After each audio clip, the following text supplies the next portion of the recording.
안녕하십니까. 12월 14일 화요일 영국의 소리방송 빅타연입니다. 오늘 첫 소식은 영국 NHS는 12월 31일까지 18세 이상의 성인 모두에게 부스터 잽을 놓기 위해 자원봉사자를 추가 모집한다는 내용입니다. 보리스 수상의 오미크론 관련 담화에서 부스터 잽을 전 국민에게 약속함에 따라 신청자가 어제 하루 동안에만 50만 명이 넘어 한때 NHS 서버가 다운되는 일까지 발생했습니다. And I'm afraid it is now clear that 2 doses of vaccine are simply not enough to give the level of protection we all need. But the good news is that our scientists are confident that with a third dose, a booster dose, we can all bring our level of protection back up. Today, in light of this Omicron emergency, I'm bringing that target forward by a whole month. Everyone eligible aged 18 and over in England will have the chance to get their booster before the new year.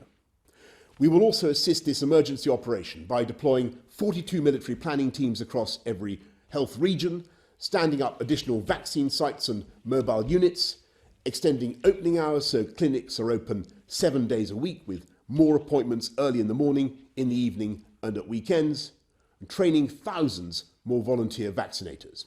And we'll set out further steps in the days ahead. 보리스 수상은 부스터 잽을 12월 31일까지 18세 이상의 모든 성인 해당자에게 제공될 것이라고 약속한 지 하루 만에 벌어진 일입니다. NHS는 더 많은 자원봉사자들이 합류하여 백신 접종 센터를 운영하는 데 도움을 줄 것을 호소하고 있습니다. 수상관저 사무실에서는 다음 주에 축구 경기장, 쇼핑센터 및 경마장을 포함하여 전국에 걸쳐 수백 개의 사이트, 모바일 장치 및 팝업이 추가로 생겨날 것이라고 말했습니다. 한편 화요일부터 영국에서 코로나19 확진자와 접촉한 전체 백신 접종자는 7일 동안 매일 측면 흐름 검사를 받아야 합니다. 지금까지 오미크론 환자 접촉자는 10일 동안 격리하고 있습니다. 백신을 접종하지 않은 대부분의 성인은 오미크론이든 아니든 코로나 바이러스 감염자와 접촉한 경우 여전히 격리해야 합니다. 연말까지 18세 이상 성인 모두에게 부스터를 접종하겠다는 정부의 목표를 달성하려면 매일 100만 도즈를 투여해야만 합니다.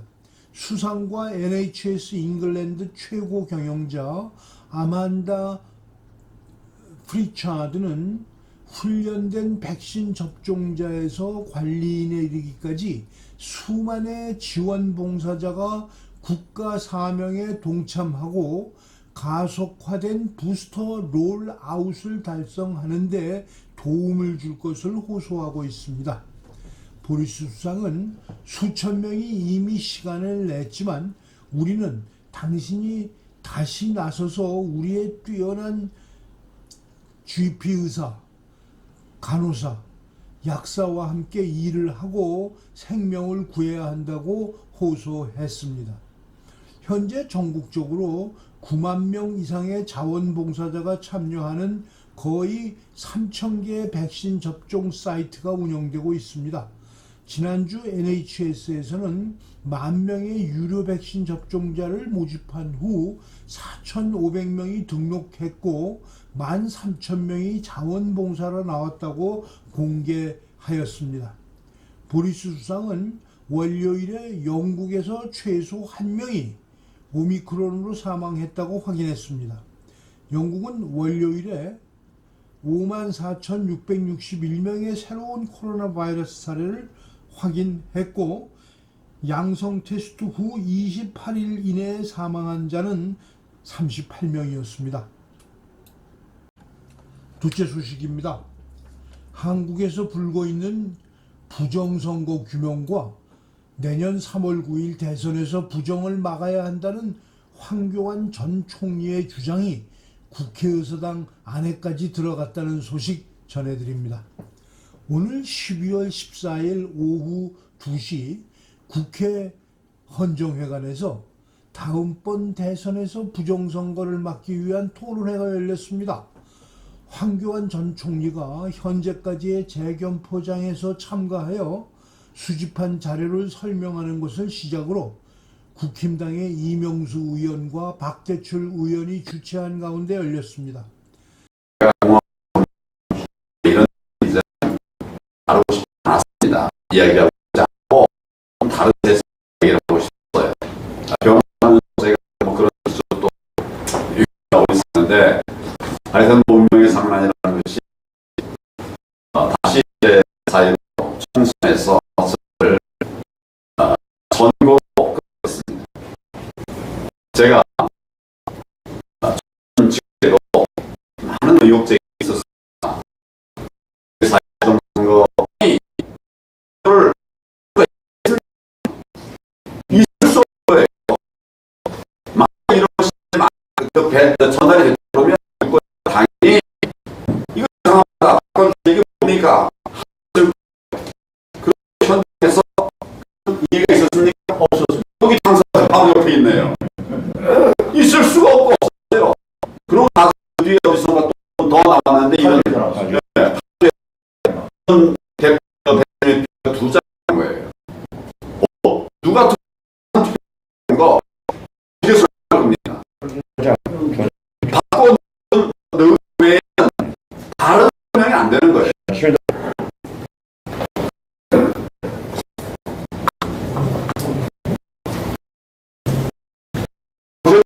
그런 투표지 이제 여기 알 거예요. 이건 소위 일자리 투표라고 하는데 투표관리관의 도장이 뽀얗게 문드러져 있어요. 그럼 이런 투표용 가만히 있겠냐? 이런 투표지 눈에 띄지 않습니까? 왜 나는 이런 투표지 줬냐? 하는 거 줘라. 144장이에요. 딱 한 번도 줘보는 적이 없는 거. 44, 56. 제가 본 게 맞았어요. 제가 본 게 맞았다는 얘기를 하려는 게 아니라 이게 원유 보수 복구 능력이 있다고 말한 그놈들이 틀렸다 이 말이죠. 그래서 제가 좀 뒤에 다른 테이블에 또 갔어요. 가서 이거 왜 제가 했냐니까 이 변호사들도 하라고 그러니까 용기가 없어서 그런데 그걸 못 하더라고요. 그래서 제가 이제 저쪽에 좀 그 젊은 다른 검표하는 직원에게 가서 이걸 똑같이 했어요. 한번 쳐보는 적이 있는 게 있냐? 근데 있다고. 그럼 한번 이렇게 좀 세달라. 그랬더니 100장 센 다음에 이렇게 센 다음에 쭉 해보니까 이거는 또 한 번도 줘보는 적이 없는 게 49장이 나왔어요. 줘보는 적이 있는 게 51장. 거의 반이 그렇게 된 거예요. 자, 그러면 이걸 어떻게 이해해야 됩니까? 붙어있는 투표지라고 우리가 본드로 붙어있는 투표지라고 보통 말하는데 둘이 붙어있는 거. 이건 지금 이거 제가 알기로는 부장판사 손입니다. 판사의 손이에요. 직접 자기도 이거 보고 놀래가지고 이제 뭐 꿍시렁꿍시렁하면서 이제 한 겁니다. 이거 다 보면 여기 사전 투표용지 아닙니까? 사전 투표용지가 본드로 붙어 있어요. 붙어 있어요. 아까 제가 여러 번 말씀드렸다시피 사전 투표용지는 롤에서 뽑아내는 겁니다. 본드로 붙을 이유가 전혀 없는 거예요. 아까 말씀드린 것처럼 인쇄해서 재단을 하는 과정에서 재단하면 이제 끝이 흔들리지 않도록 끝을 본드로 이제 붙이질 않습니까? 그거 하는 겁니다. 이걸 이제 투표하고 나서 이걸 이제 보관할 때는 선관위가 제공한 선관위 제공 박스에 보관하도록 되어 있어요. 지금 여기 나오진 않았네요. 그러니까 선관위 한 박스에 있어야 되는데 이게 지금 삼립방 박스에 있어요. 삼립방 박스에. 바꿔치기 하고서 다른 상자에서 집어넣은 거예요. 그 왜 삼립방이냐? 우리가 추측하기는 삼립방 공장이 중국에 있습니다. 본사는 여기에 있지만 삼립방 공장이 중국에 있어요. 결론은 여러분들이 생각해 보시길 바랍니다. 종이 박스를 이제 관외 사전 투표를 하면 자기 동네 선관위로 다 보냅니다. 그래서 선관위에서 개표를 하는 거죠. 선관위가 주관하는 개표소에서 개표를 하는 거죠. 그러니까 관외에서 투표를 하게 되면 다 모아서 결국 자기 동네로 보내게 돼 있고 선관위의 직원이 이걸 접수합니다. 온 걸 접수해가지고 자기 이름을 거기다 써요. 그래서 선관위 직원이 관외 사전투표용지를 접수한 현황, 어떤 직원이 몇 장을 접수했느냐, 그런 현황을 우리가 전수조사를 해가지고 빅데이터로 한번 바꿔본 거예요.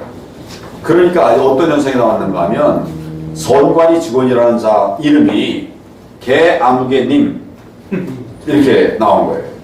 여기 보면 선관위 본인 받았다. 거아무개 씨. 선관위 직원 본인의 이름이 거아무개 씨예요.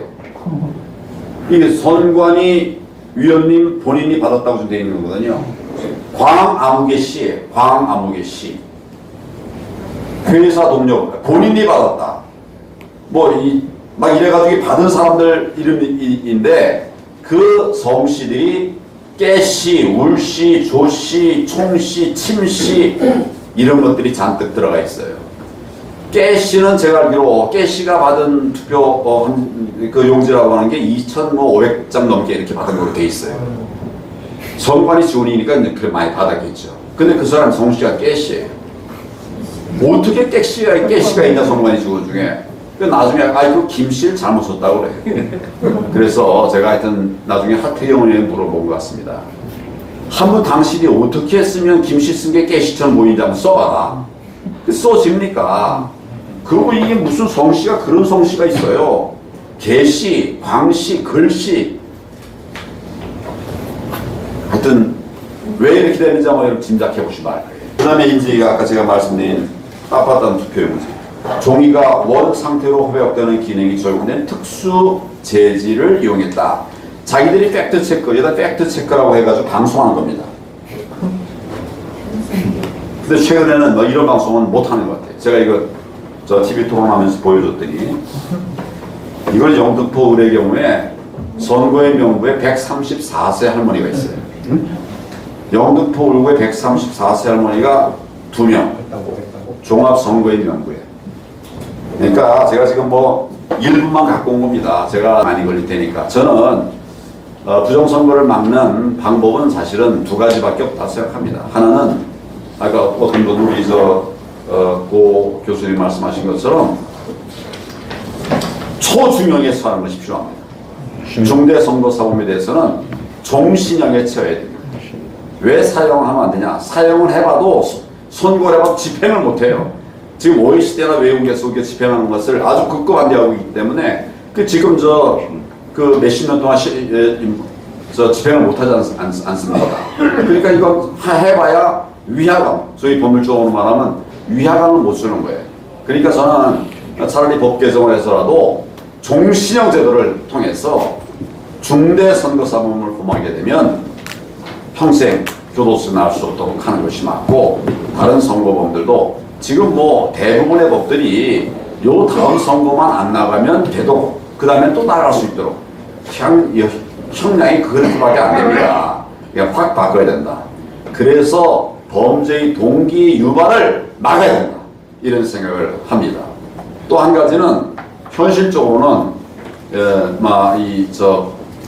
그런 중요보다도 제도적으로 말하면 당일 투표, 당일 수개표만 유지해야 된다. 이렇게 생각합니다. 거기에 사전 투표를 이틀을 하루로 줄이고 또 기간을 3, 4일이 아니라 하루 이틀로 해도 이런 마음 가지고 있는 사람이면 하루가 아니라 반나절만 해도 가라앉힙니다. 그래서 이런 시스템으로는 안 되겠다. 제가 이제 그 선거 사범을 다루기 시작한 1987년부터 제가 경험한 것은 초기에는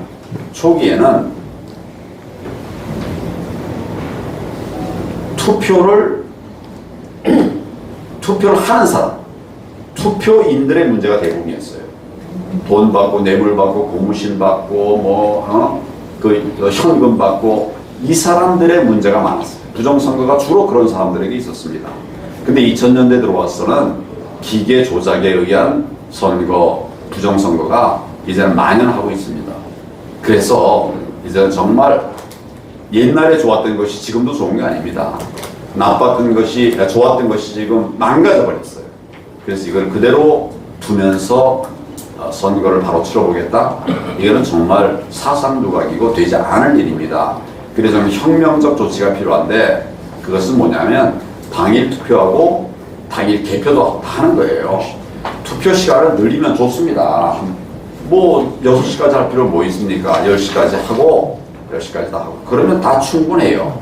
뭐 2일, 3일 전에 할 일이 뭐 있습니까? 아주 예외적인 경우 옛날 부재자 투표 뭐 선성 투표 같은 거 이런 것들만 아주 제한적으로 그렇게 하고 원칙적으로 당일 투표를 해서 아침 일찍부터 밤 늦게까지 하면 뭐 충분하지요. 그리고 좀 시간이 많이 걸리면 어떻습니까? 개표하는데 시간이 많이 걸려도 내 표가 제대로 행사가 될 수 있게 해야 되지. 투표는 투표대로, 개표는 별도로 이래 가지고야 되겠습니까?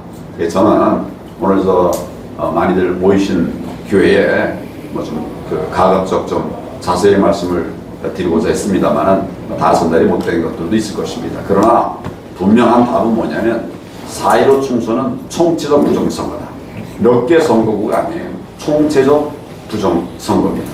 그래서 저는 이 부정선거가 다시 생기지 않도록 하기 위한 모든 노력을 다할 것이다. 만약 그렇게 되지 않으면 부정선거를 저질 수 없는 환경 시스템을 만들지 않는다면 내년 3구 대선 해봐야 만화가 될 가능성이 아주 농후합니다. 이 친구들 질 것 같으면 무슨 짓을 못하겠습니까?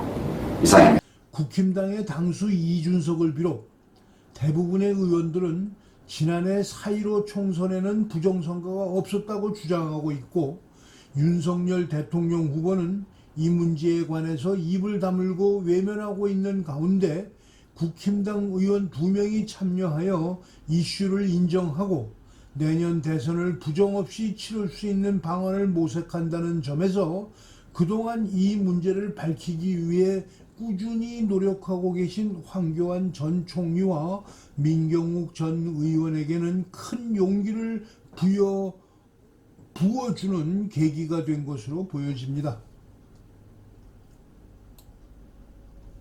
더욱이 윤석열의 선거 캠프 위원장에 김종인이 추대되면서 더불어민주당과 거국 내각을 구성하려는 야합의 징조를 보이고 있어서 대한민국의 끝을 보는 것 같은 시점이라 더욱 그렇습니다.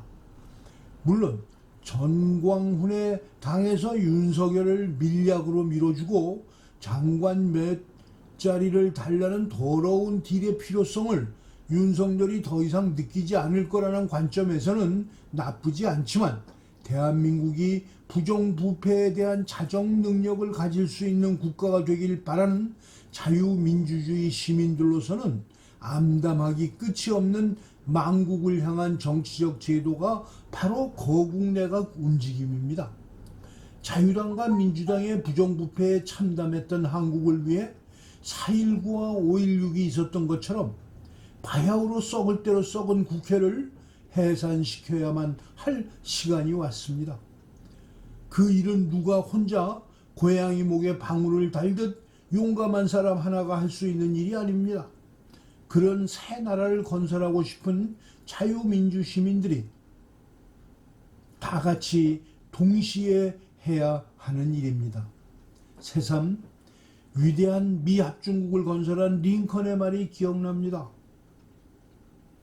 Of the people, by the people, for the people, shall not be perish from the earth. 우리도 그런 지도자를 만날 수 있을까요? 오늘 방송을 마치겠습니다. 시청해 주셔서 감사합니다. 내일 또 뵙겠습니다.